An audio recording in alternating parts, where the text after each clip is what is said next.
Voltamos com o RB Notícias, primeira edição, ao vivo na sua TV Rio Branco, canal 8.1. Agora são 11 horas e 33 minutos no Acre. Nós temos aqui o apoio do Ara Super e também do Araújo Mix, o Ara Mix, que estão abertos por você e para você, tá bom? Toda a equipe. Aliás, amanhã eu vou mostrar um vídeo aqui que nos chama a atenção, lá dos servidores do Araújo 2º Distrito. Muito bem feito e certamente você dificilmente não chorará ao vê-lo, ao assisti-lo. Nós temos aqui o apoio também da Rimaldo Autopeças, que está aberta para você, nos dois endereços, Nações Unidas, em frente ao Sérgio Mobeck, e também na Rua Silvestre Coelho, próximo à Caixa Econômica Federal, no bairro José Augusto. Além da Papelaria Colegial, que encontra-se temporariamente fechada na estação experimental, tá? E também do meu amigo Sampaio, que transforma a sua máquina de lavar velha em uma nova, com garantia de 6 meses a 1 ano, ok? Na Rua Leblon, em frente à Escola Heloísa Mourão Marques, esquina ali com a Rua Rio Grande do Sul. Beleza? 11h34 agora. Doutor Alain, bom, você já viu o telefone aí, você já pode enviar a mensagem aqui, fazer a sua pergunta. Doutor Alain, nesse momento a quarentena é fundamental. Não por acaso, alguns países, inclusive, a Bolívia está estipulando pena de 10 anos. O Brasil é um país muito democrático. É obrigatório apenas para os comércios, não abrirem alguns comércios. Aliás, hoje o governo do estado já flexibilizou, acho que é importante. Vários segmentos já estão liberados a funcionar, inclusive material de construção, é importante isso. O país, o estado não podem parar de uma hora para outra, né, doutor? Agora, não há previsto nenhuma uma punição para o cidadão comum que descumprir a quarentena. Na verdade, Muniz, cada país vem adotando, conforme suas leis, né, algumas medidas punitivas que têm variado para aquelas pessoas que desobedecem, no caso, as orientações, né? Hoje são decretos de lei já. Isso. Então, a gente tem visto que, à medida que a Covid-19 foi avançando também no Brasil, algumas medidas, algumas orientações e ordens, digamos assim, do próprio ministro da Justiça e Segurança Pública foram adotadas e, consequentemente, os estados também foram acompanhando essas orientações. É importante que os serviços essenciais, Muniz, eles realmente não podem parar, né? Os essenciais, como nós já dissemos anteriormente, a questão da polícia, a segurança, né? A saúde, as farmácias, a alimentação, as pessoas também precisam se alimentar, alguns transportes, porque as pessoas precisam estar se deslocando. Por exemplo, profissionais mesmo da área da saúde, nem todo mundo tem o seu veículo, a sua motocicleta, então muitos usam o transporte público para irem a cumprir seu plantão de forma dedicada e depois, logicamente, do seu horário de trabalho, voltar para a sua casa, tomando todos os cuidados necessários. Então é preciso ser avaliado com muito cuidado, com muito critério, caso a caso. Mas, acima de tudo, Muniz, eu aproveito para reforçar nesse momento que as pessoas que podem estar em casa, que permaneçam em casa. Você que não trabalha na área da saúde, nem na segurança, que pode estar realmente em casa nesse momento, que aproveite esse momento para não estar no ambiente público e evitar aglomerações. Nós estamos vendo, inclusive, a campanha de vacinação contra a influenza que tem oferecido aquele modelo de chegar no carro e ser vacinado e o muito idoso... eficiente, inclusive. Muito eficiente, parabéns. É como eu disse, Muniz, nós estamos ensaiando alguns cenários que antes não víamos. Sabemos que nesse momento também requer uma destinação maior de recursos financeiros para a área da saúde. Isso mostra que realmente há algum tempo nós, profissionais da saúde, já vimos enfrentando situações precárias, isso não só no Acre, no Brasil, mas no mundo como um todo. Nós citamos aqui exemplos de países de primeiro mundo, né? Algumas potências mundiais, países que estão entre as 10, 8 maiores economias do planeta. A China, por exemplo, é a segunda economia do mundo, não é, Muniz? Então, isso prova que ninguém estava preparado, né? Prova mais uma vez a fragilidade do sistema de saúde. Nós temos um sistema único de saúde, o SUS, que é fantástico, Muniz, que é exemplo para o mundo todo. Mas, claro, à medida que um Brasil ultrapassa 200 milhões de habitantes, um país continental, um país que 75% de sua população necessita do SUS para o seu cuidado na sua saúde, Então, precisa realmente ter um olhar diferenciado, precisa que realmente nossas autoridades destinem a maior quantidade de recursos possíveis para que nós possamos realmente, de fato, aplicar isso em cuidado com a nossa população e que nós, profissionais de saúde, também possamos ter as ferramentas mínimas e necessárias para oferecer uma assistência adequada ao nosso usuário. Muito bem. Chegando à primeira pergunta, eu peço às pessoas que enviem o nome e o bairro, ok? Para a gente ter uma noção aqui de onde está vindo nossa maior audiência. Olá, minha pergunta é sobre as pessoas que fazem tratamento de hepatite. Elas podem ter complicação se pegar o Covid-19? Bom, uma boa pergunta, né, Muniz? Inclusive, essa primeira, digamos assim, veio para a minha área, né, para a área também da infectologia. Somos nós que tratamos, né, as hepatites B, C e delta no estado, os casos que evoluem para cirrose. É lógico, se você tratou uma hepatite, Muniz, e ficou uma doença crônica instalada, é lógico que você é um paciente com uma imunidade mais comprometida, digamos assim, pode sim ter alguma complicação. Agora, é importante lembrar, Muniz, que muitos portadores de hepatite hoje estão curados da hepatite C, que eram portadores, e alguns portadores de hepatite B crônica têm a sua doença controlada. Ou seja, a pessoa faz uso do antiviral, no caso da hepatite B, o tenofovir ou o entecavir, e essa pessoa tem uma carga viral indetectável, e se ela não evoluiu para a fase de cirrose hepática, ela é uma pessoa que tem um estado imunológico bom. É uma pessoa que tem um estado de vida, que trabalha normalmente e tem uma qualidade de vida boa. Então, não é uma regra também só o fato de ter o diagnóstico de hepatite e você automaticamente já está no grupo de risco. Você pode muito bem ter esse diagnóstico, hepatite C. A grande maioria dos nossos pacientes já estão curados, evoluíram para a cura com as novas classes de antivirais que nós temos hoje, fornecidos, mais uma vez, Muniz, pelo Sistema Único de Saúde, pelo SUS, todo o tratamento da hepatite B, da hepatite C e a hepatite delta. Então, é preciso ser avaliado. Inclusive, aproveitando, Muniz, a pergunta em relação à hepatite B, é importante lembrar que o Hospital Dia, na Fundacre, né, onde as pessoas fazem o tratamento e o acompanhamento, ele está funcionando durante o dia, como o próprio nome diz, de domingo a domingo.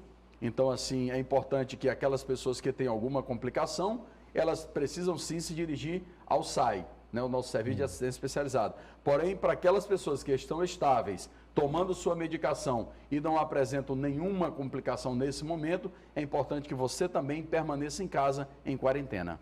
Doutor, vou fazer uma pergunta aqui, aliás, uma pequena observação. O senhor que é um especialista e gosta das suas coisas, dos seus mínimos detalhes, certo. Mas para a gente atender o maior número de gente possível, eu queria um pouquinho mais de objetividade, okay, né? Moro no Vitória, o meu nome é Jacilene.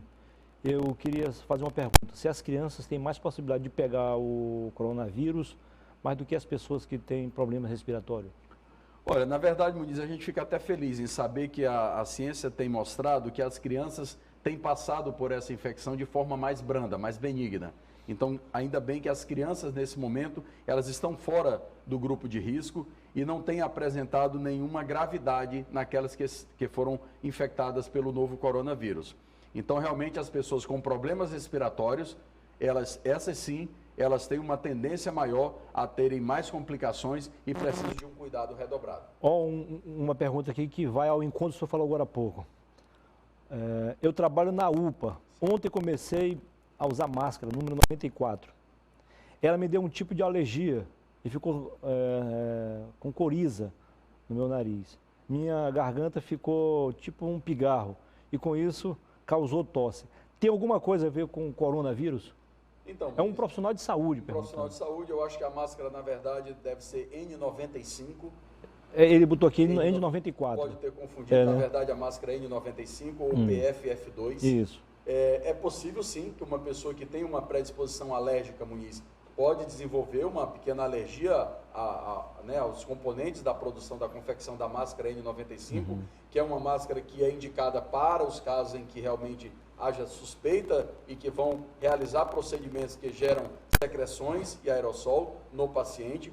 Não é indicado para todo mundo, não há necessidade que todo profissional de saúde utilize, Muniz, essa máscara N95. Então, houve uma coincidência, não é? que o colega aí da área da saúde refere do uso da máscara e o surgimento dos sintomas. Então, o que eu recomendo é que ele procure o colega médico na UPA para ser avaliado e realmente se é apenas uma associação com uma alergia ou algum sintoma, inclusive leve, da doença, ele deve permanecer em quarentena e nem, nesse caso, necessidade de ser internado, mas que ele procure para ser avaliado. Outra pergunta aqui, pode me informar onde estão disponibilizando as vacinas contra a gripe para idosos?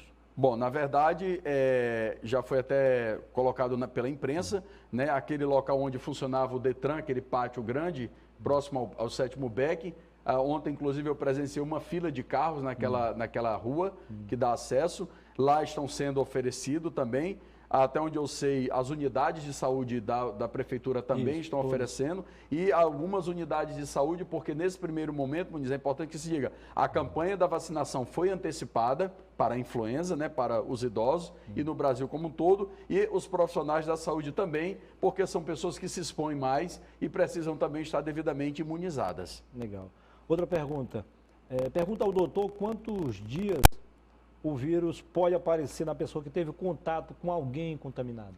Perfeitamente. O período que nós estamos orientando, que é o período de quarentena, de incubação, é de 14 dias. Né? Nós vimos isso, algumas autoridades do Brasil, inclusive, né? A equipe do presidente Bolsonaro, que esteve nos Estados Unidos, muitos daquela comitiva vieram infectados pelo novo coronavírus. Então, a quarentena, em média, é de 14 dias, Muniz. Esse é o período que uma pessoa deve obedecer, deve acompanhar, né, se tem o surgimento de sintomas ou não, e esses sintomas, observar também a gravidade deles, para que, num caso de que a febre se torne mais intensa, a tosse, até mesmo a falta de ar, essa pessoa deve procurar a UPA para ser avaliado. Tá, a pessoa que perguntou achava que era de 3 a 7 dias. Outra pergunta, doutor. Bom dia, Muniz. Me chamo Francisco Sá. Sou morador do bairro Nova Estação. Estou com tosse. Um pouco... Ele quer saber o que faz. Bom, Francisco, na verdade, se você tem apenas a tosse, você pode procurar a unidade de saúde do seu bairro, aí próximo da sua residência, e ser atendido tranquilamente, o médico fará essa avaliação. É importante que observe se há o surgimento de febre. A febre ela deve ser aferida, ela deve ser, né, quantificada, e não só aquela sensação de estar com febre, porque até mesmo o grau dessa febre nos ajuda a traçar a meta do seu tratamento. E se houver intensificação desses sintomas, com certeza você pode procurar a UPA do 2º Distrito. Mas nesse primeiro momento, que você tem apenas tosse, pode ser um simples resfriado, né? Até mesmo um processo gripal, e você deve permanecer em casa, em quarentena, evitar o contato com seus familiares, para que não possa haver a transmissão, no caso, inclusive, no domicílio. Mas procurar a unidade de saúde do seu bairro. A próxima pergunta aqui não é em relação à questão clínica, e sim socioeconômica. Mandaram parar tudo. E como fica a situação dos autônomos? Sou a Léa do Vanderlei Dantas. Para quem é pensionista ou servidor público, está tudo bem, diz ela. Perfeitamente, Léa, concordo com você. Eu acho que essa é a preocupação nesse momento, né? Quando se fala em parar tudo, existem vocês, profissionais autônomos, com quem nós nos preocupamos muito, inclusive. Nós, médicos, nós não temos só esse olhar para a questão voltada para a medicina, para a ciência em si. Nós sabemos que, primeiro, para se ter uma boa condição de saúde, Muniz, é preciso ter alimentação, é preciso ter comida em casa. Né? O prato ele não pode estar vazio, porque se não tem comida em casa, como que as pessoas vão ter saúde? Então, o primeiro passo é esse. Então, realmente é uma preocupação muito grande e é isso que nós esperamos das autoridades, que possam traçar metas e ações de fato que possam estar ajudando essas pessoas autônomas, né, as pessoas que dependem de uma banquinha para vender ali algum produto, as pessoas que realmente não têm aquele salário garantido no final do mês. Então, compartilho aqui com você a sua preocupação e, de fato, me solidarizo e faço esse apelo às nossas autoridades, mais uma vez, que possam estar traçando uma estratégia urgente para essas pessoas como você e tantos outros que temos no nosso estado do Acre. O João, que é empresário do ramo da construção civil, digo, ele quer saber o seguinte, doutor, como elevar a defesa do sistema imunológico? Bom, João, na verdade é assim, o nosso corpo humano, o nosso sistema imunológico, por si só, ele já se encarrega de nos proteger. Então, qualquer agente bacterial, fungo ou por vírus, qualquer agente desse, quando ingressa, quando nós temos contato com um desses agentes, o nosso organismo por si só já trata, já cria os mecanismos de defesa, já ativa nossos linfócitos, nossas células, que vão combater esses agentes, seja vírus, bactérias ou fungos. Essa história de chá daquilo outro, na verdade não funciona. Não há uma receitinha de bolo, como a gente costuma dizer, para melhorar isso. A melhor coisa é você evitar fumar, evitar o consumo de bebida alcoólica, quando possível, realizar atividade física de forma regular, para que com isso são fatores que uma boa alimentação, como eu disse agora há pouco, para se ter saúde, a gente começa com uma boa alimentação. E o que é uma boa alimentação? Evitar comidas gordurosas, mas fazer uso de comidas à base de frutas, verduras e proteínas, para que com isso a gente ajude, de fato, o nosso organismo também a combater esses agentes. Não há, de fato, uma receitinha para dizer assim, olha, você vai tomar isso, a gente está vendo essas fake news, pessoas da área da saúde, né? Eu não diria que são profissionais da área da saúde, são inimigos, já inclusive gravaram vídeos, alguns já foram processados, alguns vídeos já foram obrigados a serem retirados da mídia, porque estão usando também desse momento de fragilidade das pessoas, Muniz, para vender, para se autopromoverem. Lamentável. E é lamentável que um momento tão delicado e nós possamos realmente encontrar pessoas que ainda são capazes de usar desse momento para tirar proveito de si próprio. Em nome do amor, pergunta ao doutor se o vírus é contraído através do beijo na boca. Bom, é aquilo que nós temos dito. É momento de evitar aglomeração, contato muito próximo entre as pessoas. Então, obviamente, se uma pessoa está infectada com o novo coronavírus e vai estar namorando, beijando e próximo de uma outra pessoa com uma relação íntima, logicamente que o risco dessa transmissão é muito grande, Muniz. Então, por isso que realmente a quarentena serve para todos. Vamos evitar, pelo menos por enquanto, o beijo na boca. Como faço para tomar a vacina? O senhor respondeu agora há pouco. Perfeitamente. Os centros de saúde da Prefeitura Municipal de Rio Branco, né, já estão ofertando essas vacinas, estão obedecendo alguns critérios nesse momento para os idosos e portadores de doenças crônicas. Essa campanha ela seguirá. É importante que as pessoas tenham calma, não é momento para estar desesperado, porque a vacina ela vai ser ofertada para as pessoas, e já está sendo, profissionais da área de saúde também, então é preciso ter calma e que as pessoas procurem, Muniz, conforme o seu bairro, conforme a sua unidade de referência do seu bairro, da sua residência, procure se informar com a sua unidade de saúde, que com certeza eles estarão informando quando será ofertado para todas as áreas de distribuição da cidade. Se não me engano, são 52 unidades de saúde que o município de Rio Branco tem nesse momento. Você que mora na zona central, por exemplo, o centro de saúde ali da Cadeia Velha, próximo à Défla, está funcionando também. Lá tem uma estrutura até maior que em alguns outros centros. Perfeitamente. Bom dia, estou assistindo ao programa com um médico que está esclarecendo algumas coisas. Muito obrigado pela audiência. Tem outra pergunta aqui, a gente faz na sequência, doutor.